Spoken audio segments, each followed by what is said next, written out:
อ้ายก็เคยเชื่อว่า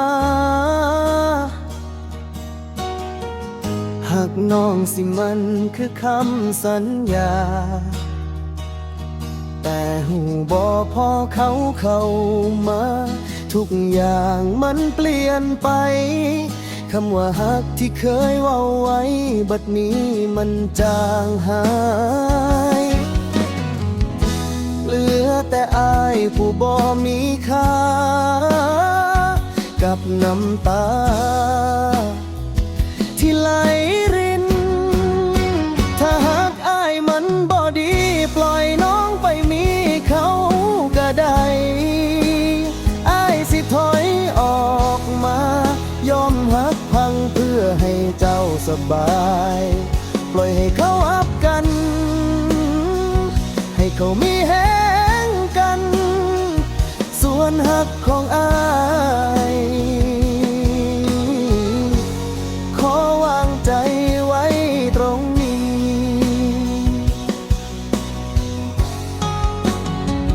เคยคิดว่าสิหักกันดน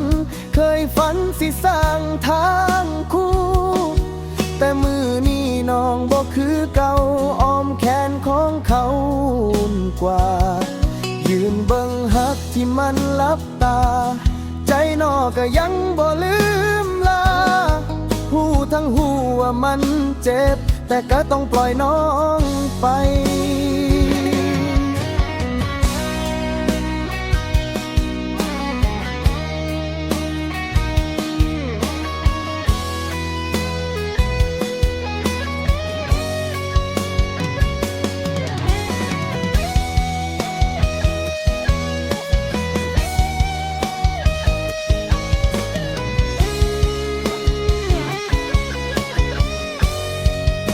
ถ้าหากอายมันบ่ดีปล่อยน้องไปมีเขาก็ได้อายสิถอยออกมายอมหักพังเพื่อให้เจ้าสบายปล่อยให้เขาหักกันให้เขามีแห้งกันส่วนหักของอายขอวางใจไว้ตรง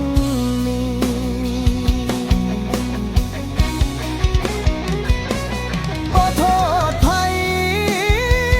บ่โทษชะตา